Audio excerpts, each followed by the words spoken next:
Welcome back to A Fork in Time, or as I like to call it, a bunch of guys who enjoy talking to each other, and we just let our listeners listen, and it happens to be history that we're talking about when we actually press the record button. Because off podcast, guys, believe me, we talk about all kinds of other things, including horrible college football days for one Dylan Holzmer, who's on the broadcast today. So say a prayer for Dylan and his college football results from yesterday. So I'm joined by Dylan, I'm joined by Eric, and I'm joined by Chris here for this episode of A Fork in Time. So Dylan, I'll let you say hi first. I want to steal Chris's catchphrase, but as the podcast lawyer, I don't want to open myself up to liability, so I will only say hello. Yeah, there you go. Eric Rush, how are you today? Great. Always good to be here. Yeah. And Chris, how are you? Hi, good people. There you go. All right. It's official now. This actually comes from a listener suggestion. I'm trying to remember now which one it is. I may pull that up while we're here. I'll make sure we certainly credit it in the notes. But we talk all the time about folks going to our website and to our Discord and making suggestions. And we have a very healthy topic queue. I was updating that yesterday, and we got plenty of things to do for the next 25 to 30 episodes just from what's already in there versus the stuff that we thought of. But this one today is actually going to take us back to an earlier time when occasionally you might be a businessman traveling on the road. And one of the things that you might want to do is go out for a really nice dinner for yourself. Maybe you're taking a client out. And the issue is back in the day, this is let's just make this let's say the late 40s, moving into the towards the early 50s.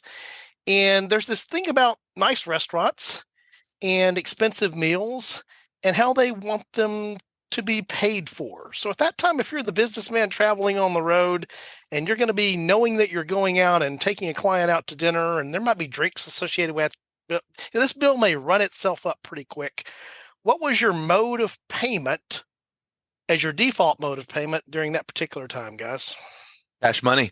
Cash money, which means you either had to carry cash, not something you maybe wanted to do, or obtain cash wherever you were going. Since you were not in your hometown, that was not an easy thing to do.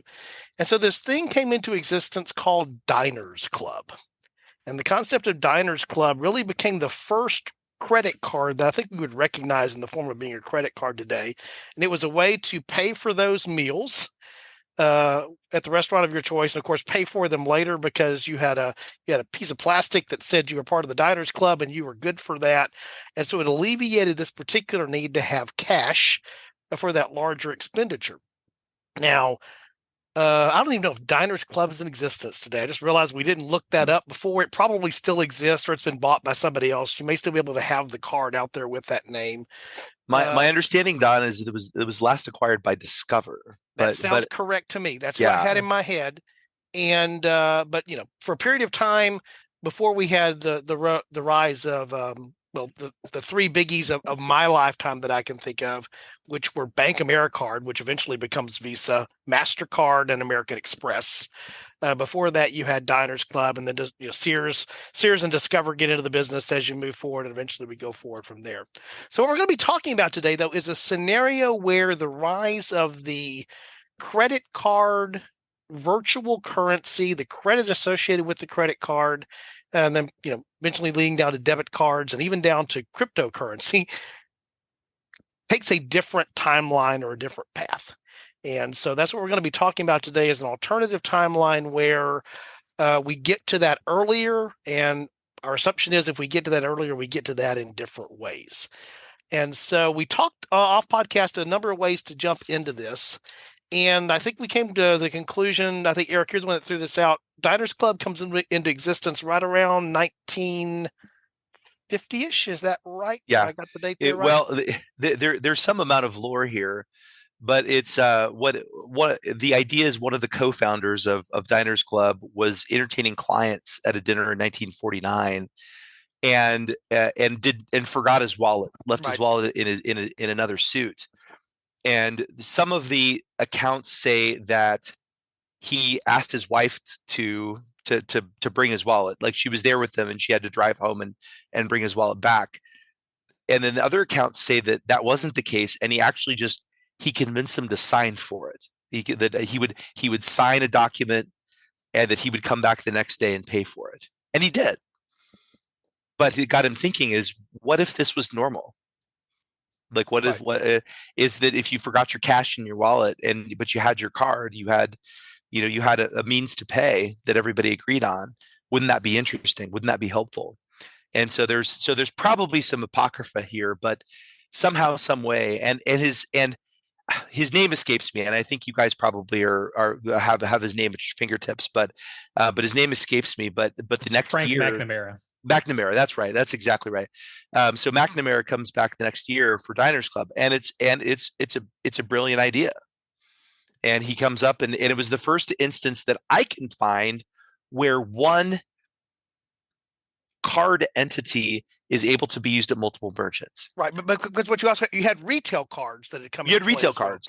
You'd Right. had retail cards for a long time, both sort of formally and informally. So the idea of kind of having a credit at the store, individual store, had been around for a long time.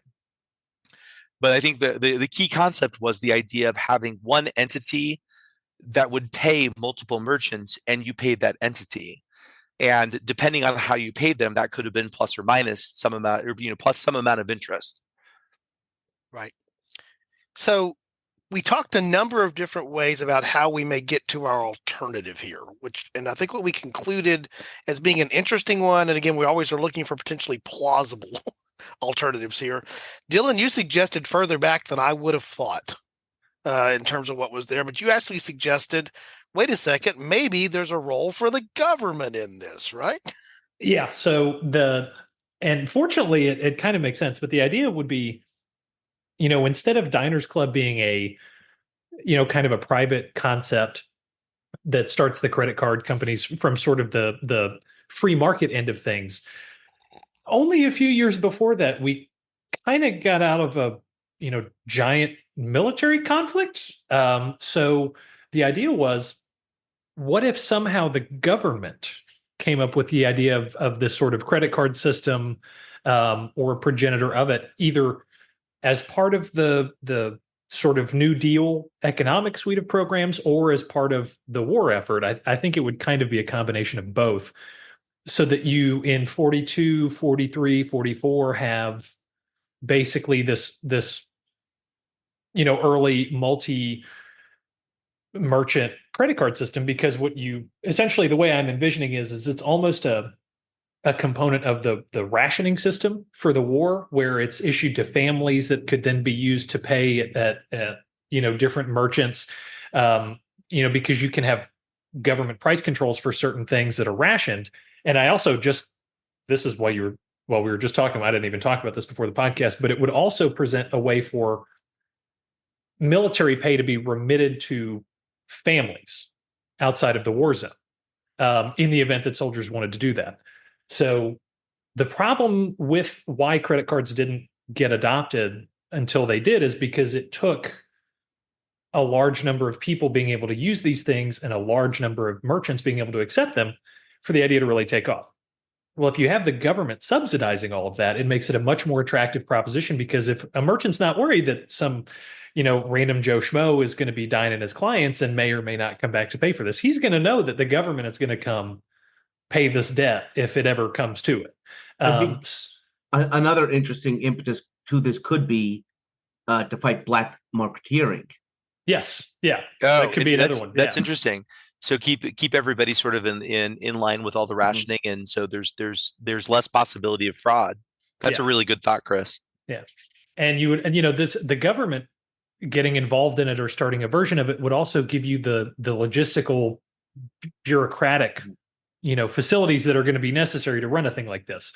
And the only game in town that's really going to have that in the 1940s is the government, with the Social Security Administration, the war effort, all of that. So and you're going to get paid. Exactly. It's you're the federal government. Paid. Merchants aren't going to worry about it. Yeah. And it's a card that can be issued to everybody, because you have draft registration, so you have contact information, at least for all male citizens at the time. And so it's an easy enough way to get started. You can start dispersing these out to everyone as part of all your rationing and your draft registration and things like that. So I think that makes it a really easy way to get, even a 6 or 7 year early adoption, I think is going to make a huge difference, because this is a very revolutionary thing in terms of how payments are done. And let's also talk about this, right? Like Diners Club in 1949 was probably a relatively limited, the very first uses of it were 1949. But when Mhm. we're talking about scale, when we're talking about the federal government rolling this out as part of rationing during the Second World War, we're moving it back 4 or 5 years, but we're also just blowing up the scale of it. 100%, Yes. Chris. It's because it's not just time. It's the phrase I'm going to use is market penetration.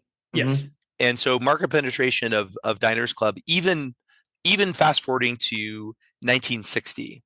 So I think 1960. If you are we'll call you let's say a relatively affluent professional, you probably have Diners Club. By the early 1960s, my grandparents, my dad's parents had Diners Club by the 1960s because they like to go out with friends and entertain. And they weren't wealthy, but they were doing fine. And so that was but that was also 1960. So it's market penetration. So your market penetration of this in World War II is you know functionally everybody. Now there were not computers that were running this. It was humans running this. There were errors. There were mistakes. There were people who were overlooked. But functionally speaking, everybody that they could get to, they got to. Yeah. And I think by adopting it early, it also opens it up for a much more rapid expansion, not just penetration, but also, horizontal expansion. The Diners Club, in the normal timeline, it did not really expand the concept of a credit card did not expand outside of America until I think the UK launched their first one in like 1966, and France and Germany. I could be a little bit off on this, but I don't think started until maybe even the 70s. Whereas if you have a wartime America, you've got a lot of GIs that are sitting around in London and in England, especially, that if they have these fancy new charge cards, they're gonna want to be able to use them. So I waving their, think you're, waving their cards around, wanting a pint of yep, beer. yeah. So Yeah. I think you're also going to see a much earlier adoption, especially in the UK, but also in sort of reconstituted Western Europe. Maybe as part of an optional part of the Marshall Plan or something like that. Long and the short of it is, I think by the 1960s, you see a much, much more global adoption of this credit card system that creates a much greater interconnectedness of sort of the Western financial system. Do, do countries that are part of the Marshall Plan after the war, when they see sort of how this impacts our financial system, do they eventually adopt this as part of sort of those financial markets? Do they look at this and say, this is an interesting new development? And so as we are reconstructing ourselves, and I think obviously I'm thinking about France and West Germany most prominently, but a number of countries this could apply to. And I think if something like this happens, I think the UK is almost a guarantee. The things that happen financially in the US, I think, is almost a guarantee to happen in the UK, because we are, we were very interconnected and still are very interconnected. Yeah, So I to me, think. go ahead. Sorry, go ahead, Don. To me, the interesting thing that immediately strives there is, yes, it's we're talking about that plastic. We're actually talking about the card itself. Being in lieu of what? In lieu of cash. Obviously, on the back end, there's the mechanisms that have to be put into place. Computing power doesn't exist in the 1940s to really support the things that we're able to do today. So you have to figure out how the mechanisms would work here. We talked a little bit about that off podcast, but also what you quickly turn into is, this now makes a transaction, at least the financial part of the transaction, virtual, right? In the sense that, what's being eliminated here is need for cash. That was the whole original story. Didn't have the cash to pay the bills. So how do you do that? Well, suddenly you realize that, you don't need cash, which is where we are now. I carry some cash, but most of my transactions are debit card transactions, or they're otherwise conducted through some electronic means, like via one of the things that's linked to your phone or some other payment system. Is now that you've turned your need for cash into just moving ones and zeros of various types around in whatever networks you're doing that, the other part of this topic that was raised by our listener was this idea, what if cryptocurrency comes sooner? So I just want to go ahead and introduce this out here. At some point when we're talking about a different way of paying for things, we start talking about a different thing for what is the currency that's being represented by the ones and zeros, because it's no longer the physical currency that matters. To that GI there in the UK, buying the pint of ale. Okay, yeah, the transaction's in pounds, but his bank account is in dollars. And somewhere on the backside, this is being done. Do we see, the erosion of differentials in currency, maybe moving more towards a unified currency or the way that things work out? To me, that's a logical outflow of this, right? Chris, did you want to take this first part? Because you had some ideas about Bretton Woods. So just to kind of give some historical background on what did happen, without getting into like balance of exchange issues with the German mark and other foreign trade that has happened leading up to World War II. In the middle of World War II, economists are looking around and saying, you know what, we should probably come up with what they decided would be fixed exchange rates. So that, for example, there was a written down rate at which that pound sterling that was used to buy the pint would be converted into a dollar or vice versa. And for all of basically Western currencies, there was developed at Bretton Woods. You'll hear about the Bretton Woods Institute. In terms of what we're talking about here, the development of a fixed exchange rate. And that way, the idea being all of these currencies were somehow backed by gold, and that allowed for easier convertibility between these different currencies. Now, during the 1970s, that comes to an end because of some of the oil shocks and things like that. But what we talked about is, would this new virtual exchange system, if it's introduced in the United States for rationing purposes, would this replace Bretton Woods, or would in the 1970s, when governments are going off the gold standard completely and kind of this exchange rate system is falling apart, would something virtual come along to help bridge that gap?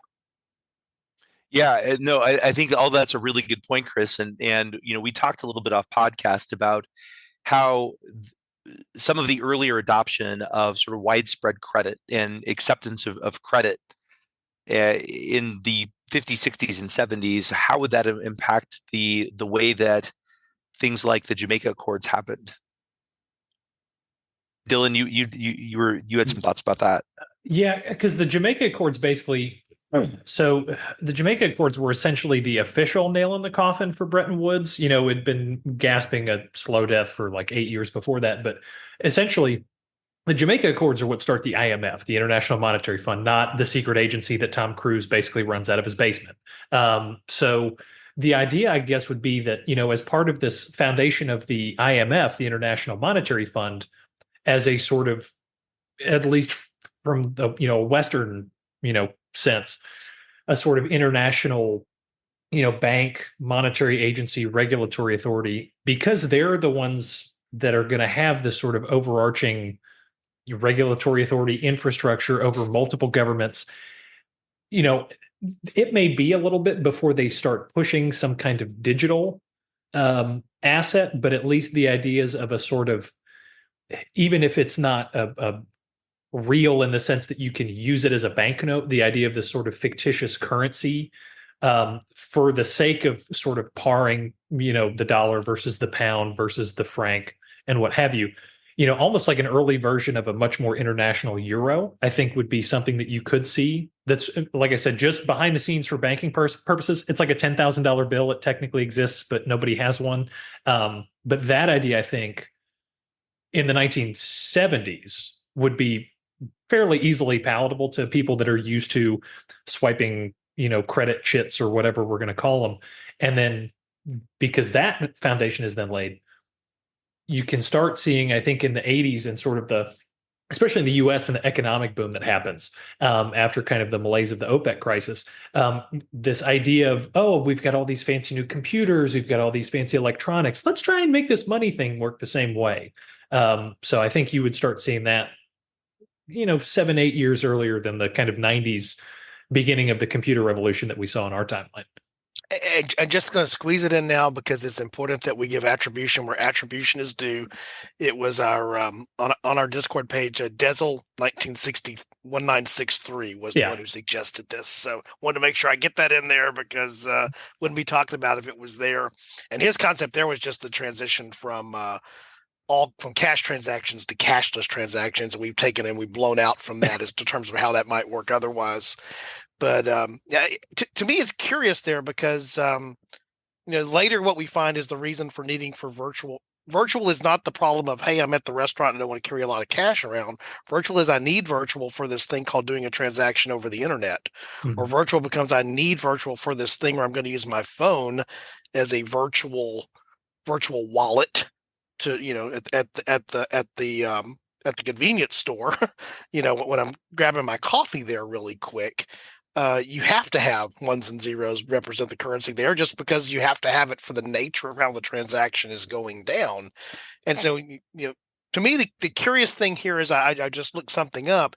The Diners Club didn't have a computer until the late 60s to do this on. So this was all being done in the background by hand, so to speak, in terms of how things were going in and how they were being processed. So one of the things that's been suggested here, if we started this in the 40s because it's somehow related to rationing and then move forward from that, the technology would have evolved a lot, had to evolve at the same time, or else you sort of get trapped by the limits of what you're able to do from a technology standpoint, right? Yeah. Right.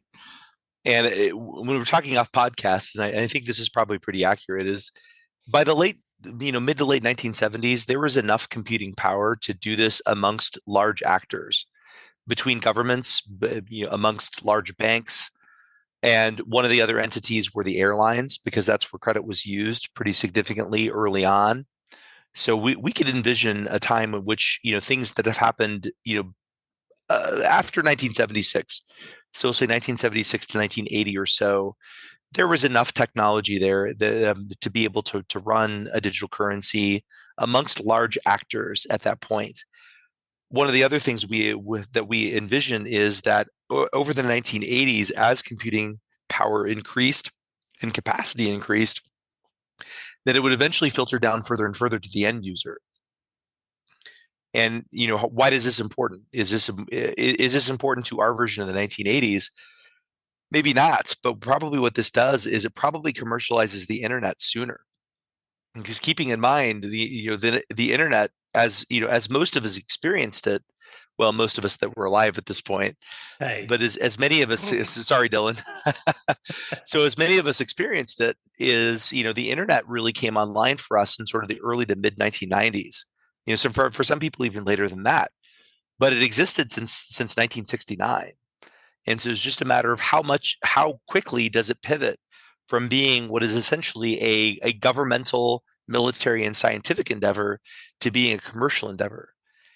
And it's not hard for me to envision, if we have a viable digital currency, to commercialize the internet by, let's say 1985.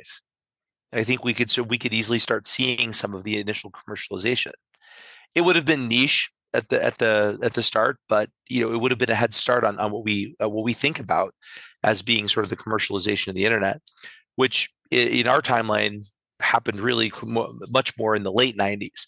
It was sort of a curiosity to many of us in the the mid 90s, but it became part of daily life and was commercialized in the late 90s, which culminated in the .com boom in 2000, 2001.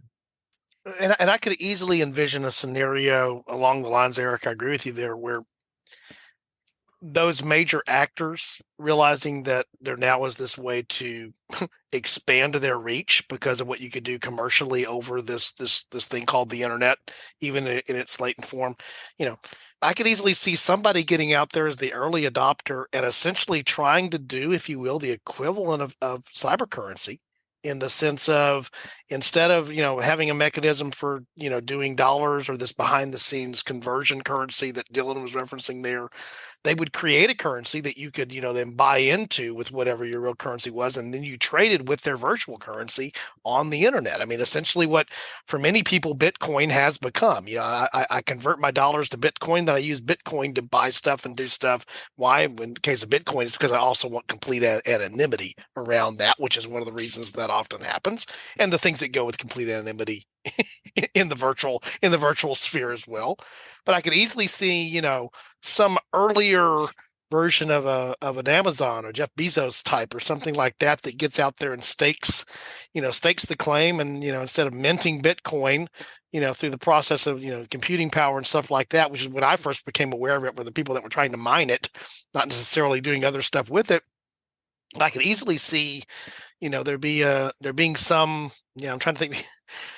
Imagine this AOL, there's AOL dollars out there, for some reason that actually become the standard for the currency. And we're all talking about AOL dollars instead of Bitcoin. Do you get a certain amount of them when they mail you your trial CD every couple of years? I actually saw some article. I need to go back and try to find that again on the internet, just talking about the number of CDs. They were actually the production of physical CDs. What percentage of the market AOL represented back in some day delivering? It was a lot. Well, and I will tell lot. you, we used to, when I was in college, and we would use AOL CDs for skeet shooting. So you have one guy that would toss the spin the Like CD a in the frisbee? sky, Yeah. like a frisbee, and you have another guy with a shotgun trying to see what they could do with the CD. Those are hard to hit. Let me tell you, I hit him a couple times, but they're hard to hit. Yeah, you got to get the right side, Yep. up, because only the one side is glossy. It's glossy, so it's hard. Yeah. It's hard to see if you got a good spin. Yeah. Yep, exactly. Um, But let me tell you, I can tell you from personal experience, if you hit an AOL CD with a shotgun, boy howdy, is that impressive. I love it. I do want to point out one thing we kind of talked about this off podcast. I know, Eric, you brought up the idea that maybe this would hasten the adoption or the discussion about the ERA, the Equal Rights Amendment. Yeah. And I found out, this is the lawyer brain coming out. Oh, yeah. One of the other interesting things that happened around the time that we're talking about, the sort of mid to late 70s, is the dissolution of coverture as a concept. So, and the discussion about the ERA, made me think about it because, for a long time, women could not, have a credit card in their own name. They could not have a bank account in their own name. Coverture, to keep a long story incredibly short, is the idea that when a woman gets married, she no longer becomes the legal property of her father. She then becomes the legal property of her husband. And I use property in the sense of the word that everybody thinks I do, in that, everything she then did was under her husband's direction, all the bank accounts, all the assets, all that stuff. In the 1970s, this is right around when you see this stop happening. France starts recognizing it. There's actually a famous Supreme Court case from 1980 that actually finally ends it. So the idea of a more expanded credit card, especially in a wartime context where you would have a lot of military widows dealing with stuff, I think would, one, end coverture much earlier, which is its own alternate history, fork nightmare, because now you're looking at inheritances that get completely changed, people having legal status that completely changes. The other thing, and I'll go ahead and earmark this for maybe if we have enough listener feedback, maybe this is worth a part 2, but I wonder what the Soviet Union's doing while we're creating this whole, enhanced credit card network and virtual currency stuff, because the Soviets are probably looking across the Iron Curtain and saying, wait, we can't buy things with cash anymore. I wonder if. Well, they don't. Are they? Well, are they? That was the thought. Yeah. I mean, they don't. So they don't have enough computing power. No. So one of the issues with the whole planned economy that the Soviet Union had, and I would argue actually one of the many causes for the collapse of the Soviet Union is they didn't have the IT infrastructure to be able to handle the needs of the population. Yeah. I mean, I would make the argument that fear. I mean, the very theory of their society is cashless. So Yeah, in a the certain irony is way, it sounds really good in a Soviet idea, theoretical communist sort of system. no. What I'm saying is they look at this entire thing and paint it as one giant capitalist house of cards Conspiracy. Ponzi scheme. Yeah. Yeah. It's a Yeah. Ponzi scheme to them. Yeah. I do Well, the think good. yeah. I wonder if it would accelerate, if not the downfall, at least the instability of the Soviet Union, just because they're already having to, ferret So- a bunch of technology out. So here's the thing I'm finding interesting thinking about this.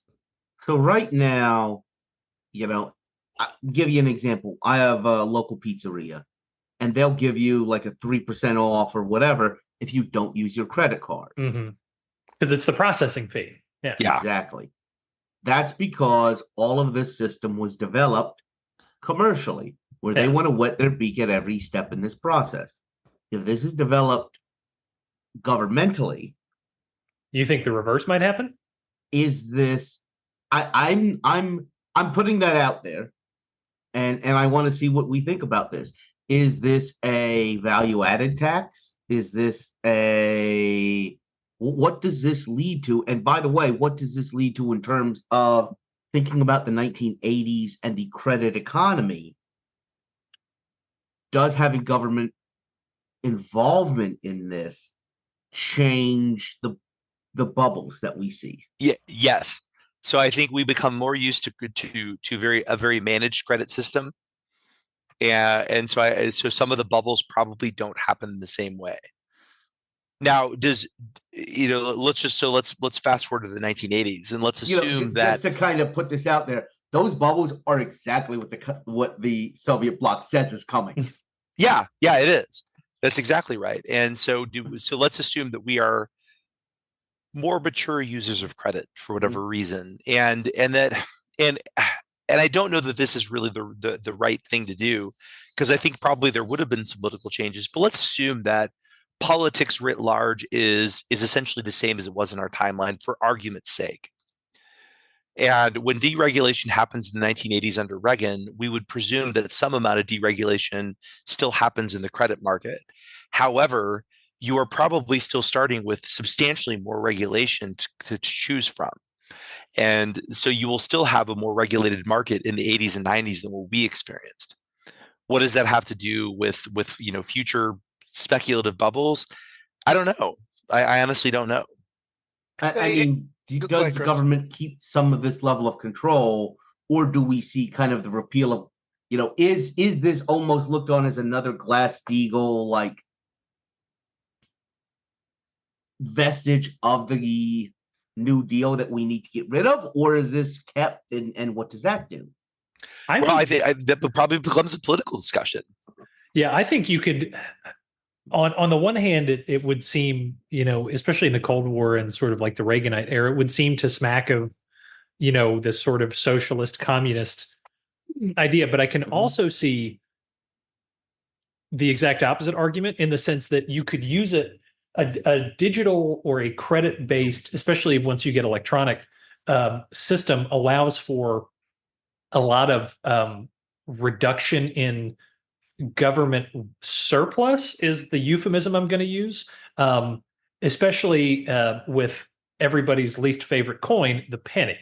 So I think for one, you could basically, I think a more institutionalized, expanded sort of credit system, especially electronically, I think you would see the argument that maybe instead of a 3% surcharge for using credit, it might be reversed. You might see a 3% surcharge for using cash, because the mint has to keep churning this stuff out.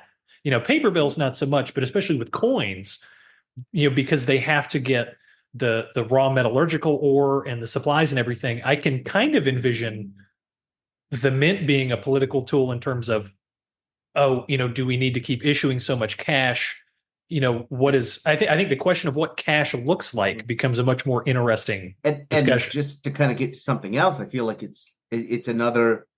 Do we still need an IRS? Well, that's where I was about to go, Yeah. Chris. That's where I was about to go, is that you may have, as a policy discussion, political discussion, and then even a social social construct as well. This idea of transactions are being tracked, and under our scenario here, more through a government initiated, or at least a government involved mechanism, an IT infrastructure that's doing that. So is everything basically a payroll tax? Well, or everything's a virtue of some type of sales tax combined with a payroll tax.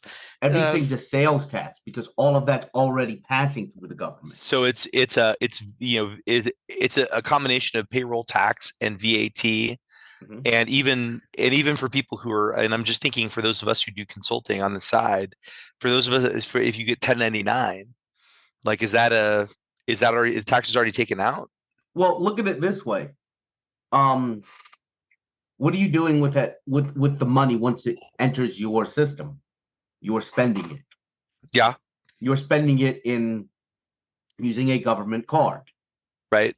True. That's a much easier way to wet their beak than to actually have an entire bureaucratic infrastructure, than to have everybody go in and, file your taxes every year and the auditing. And I mean, I'm not trying to put any of Dylan's coworkers out of business as tax. Oh no, that's exactly actually where I was thinking about. I was literally sitting there and I'm thinking, oh my God, we might have in terms of a society, you might be so much less litigious. And you might be because I don't have one tax guy. I got two tax guys. Well, I've got an accountant and I've got a lawyer. Yeah, or you don't have the practice of, I'm not getting paid, I'm going to take somebody to court and get a judgment. Because I don't know if the three of y'all have ever been to your local like county court, your small claims court, where they do a lot of the judgments and repossessions and stuff. It is a madhouse. I mean, it is like churn and burn. I mean, I know attorneys that get paid $50 to show up for $50 a case to show up for an entire morning docket of like 200 cases, because you're just knocking them all out, trying to get judgments on people that don't pay their car note or whatever. So in a system where everything's much more credit based, because you don't have to worry about the fact that somebody isn't going to pay you, you can just see whether they have the money or not. Does the court system, and that there's no way we can know this, so this is just kind of an interesting idea, does the court system look very different on the foundational level because we're not so concerned about, you have a judgment, we're taking that $100 out of your account. Yeah, a garnishment instead becomes much more automatic. It's like, we're just going to take, a percentage of whatever out of your account every month or something like that. Yeah, and the garnishment is not delivered against your employer and the payroll that they're delivering. The garnishment is in the government system. Yeah, that's how the IRS evolves. It just becomes more of a garnishment administration. It's just something like that. It's very kind of a curious discussion. Well, and that would be interesting. About this from the administrative overhead of running a system. Yeah, I mean that's much smaller. Yes, and much more manageable, and also I think kind of goes back into the feedback loop of encourages more people to use this, because it's sort of a self-reinforcing, for better or worse, sort of system. Yeah. So some of the questions that I have that goes along this path. Now, I don't think this was a path I thought we'd be down when we started, but it's an interesting one. By the way, keep on. Once I started talking about like a government-run economic system or whatever, we discussed none of that off podcast. We've kind of been shooting from the hip for about 10, 15 minutes here. And what I'm curious about there is two things actually that pop into my head. First of all of that sounds plausible to me if the mechanism exists. I mean, there's nothing I think that's, out of the realm of reason there. So is there a drive at some point? Basically, cash no longer exists. You get to that extreme, probably not, because there's a nostalgia factor with it and the things that go with that. But at some point, back to, I think, Eric, you raised the political considerations about what this, suddenly things become policy considerations. At some point, somebody's going to, sovereign citizen this thing, to borrow something that Dylan introduced to us or something like that, comes along and says, this is illegal. This is unconstitutional, and this gets challenged in some way. That you may actually have the two parties out there. One party is advocating for this system and that we've just described and how it works, and the other party is advocating for, we're ditching all this and we're going back to paperbacks backed by specie. We're the new greenback party.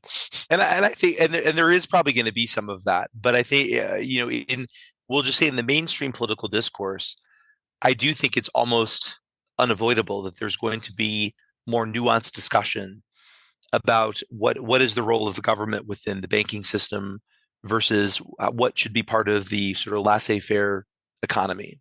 Mhm. And in my mind, that is a legitimate policy decision, and that is what is the relative contribution, and how comfortable do we feel with that?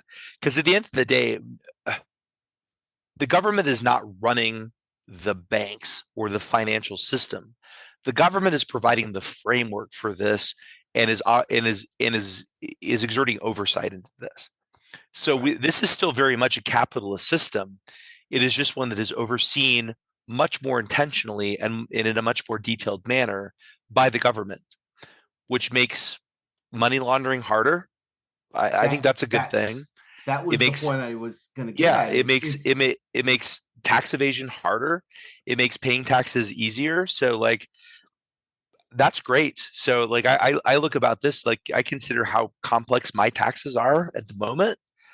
And with this system, the only thing I would have to do is disclose any sort of consulting fees I get from a foreign entity. Right. And I could do that on a postcard. And depending on where that foreign entity is based, you may not even have to do that because it's Well- flowing through this global system. Well, and right? I will just say the foreign entities I consult with. So one of the foreign entities is located in the United Kingdom, and the other foreign entity is located in Denmark. These are very likely to be sort of part of the international monetary system. And I talked about this initially.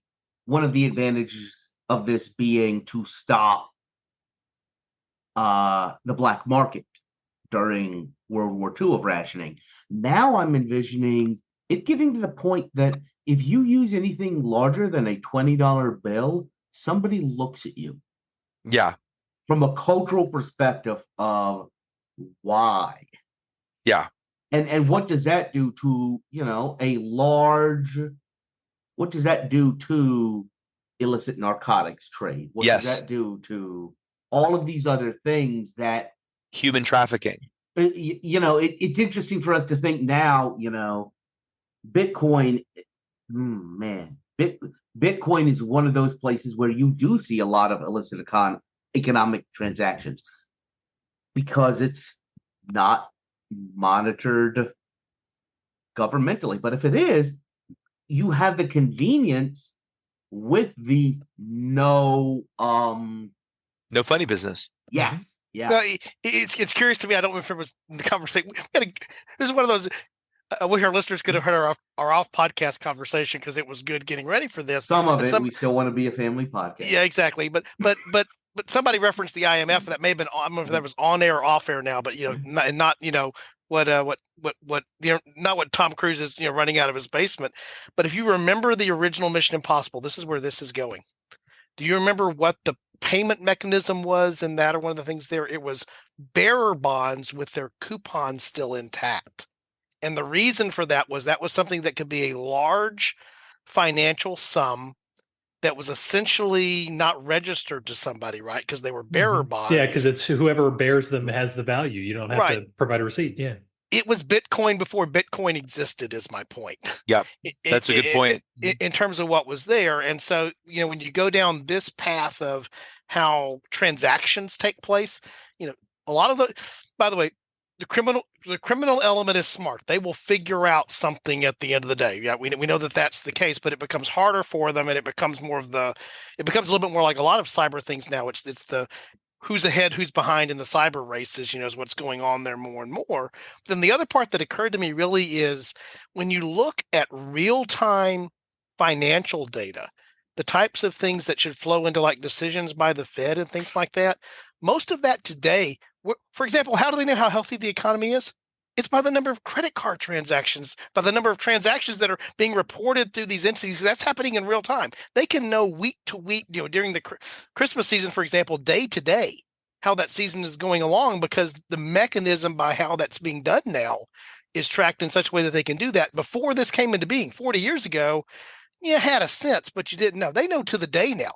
Black Friday was the biggest ever. When do you know that? On Saturday. Yeah, you know that. Yeah, that's true. And if you're the government and you're trying to be more responsible well, there's a concept there, responsible government. But let's give it the benefit of the doubt. Having more real-time data about what's going on with your economy allows you to be smarter about how you do that, to project your tax revenues, to control your expenditures, all that's there. And so it becomes an entirely different framework than we've had before. Yeah. That's suddenly into place. I mean, And it sounds like doing. It Oh, changes sorry. Go how we ahead, think Chris. about inflation. Yeah. Inflation is a theoretical basket of goods. Now you can actually track real time. In real time, and a lot earlier too. And I think so. This is the interesting thing to me, is that we've accelerated the development of what we would consider recognizably modern markets, but we've done so with a lot more control by the government. Mhm. And that's one of the questions too, is I wonder if, because Congress has the power of the purse, so ostensibly they would be the ones with the ultimate control or oversight of this. I wonder if we would see, a less executive focused government, at least at some point during all this, maybe not for economically. forever, yeah. So the president wouldn't necessarily have as much to do with the economy. It would be understood that this is Congress. Yeah. Because in reality, it is. The president, yeah, exactly. The president, or would the United States federal government be basically one debtor participant in this market, and this, because it's an infrastructure, kind of a Western infrastructure project, this be almost like the Federal Reserve. That's exactly where I was thinking. I think almost, I think Powell would be a lot more watched, just because he's going to have a lot more to talk about. And I think the Federal Reserve would be a lot more almost like a fourth branch of government, or, I can see, with something that's this massive and this fundamental, Congress essentially creating a 3.5 branch, a whole new bureaucratic system that's overseen by, the Committee on Financial Regulation, whatever they want to call it. Do they need to? I mean, couldn't this be run through the Department of the Treasury? Executive branch. Well, So yeah, I know that's executive branch, but it could. But I understand. Like that's its own branch. But some of this seems, well, to be honest with you, some of it seems like it should be Treasury. Some of it seems like it should be Commerce. Yeah, and that's kind of. And by the way, there should also be a state component of it, because as we discussed, foreign exchange. We're just talking the United States. True. We haven't talked about your clients in Great Britain and Denmark. Yeah, true. What this really means is that the Uniform Commercial Code would not be a model law; it would be an actual law, and then all of the sovereign citizens would actually be citing real law when they try to make their arguments. See how we interconnect literally hundreds of episodes. How we are able to pull them all together. How we synthesize them. So, for the love of God, everybody, please take the gold fringe off the flags. I think we may have just landed on the title of the episode: Gold Cards and Gold Fringes. Maybe the title of the I love it. Before it's all said and done. We will leave it up to we're going to try to put a pin in this one here. We're going to leave it to our listeners in our Discord channel to tell us if they'd like us to come back and revisit more of this, because I think we've just scratched the surface here. But I think we've done so in an interesting way, and hopefully we've been faithful to our listeners' suggestion about the type of thing maybe that Dezel 1963 wanted to hear, or maybe we've gone in an entirely different direction, so we can be kept honest there as well. So I say that to say you'll see the links there in the show notes on how to get to our Discord server and how to interact there, and the things that are going on there. This episode is a product of the suggestion that landed there, and we're going to let it be steered as to whether we come back to it or not by what happens there in the Discord channel. So guys, as we close this episode down, any closing thoughts of just something that is so critical that if we missed it, the world as we know it comes to an end? I set the bar high there. I realized I set the bar really high there, guys. That was I think this is a pretty tight episode for us. I agree. All right.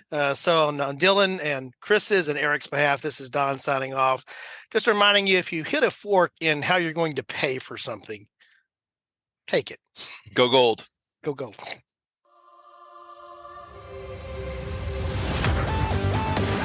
Thanks for listening to A Fork in Time, the alternate history podcast. Learn more and provide feedback by visiting our website at www.aforkintimepodcast.com. Connect to us on Facebook at facebook.com/A Fork in Time or follow us on Twitter at AFIT Podcast.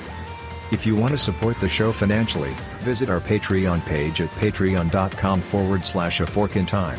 We hope you will join us next time.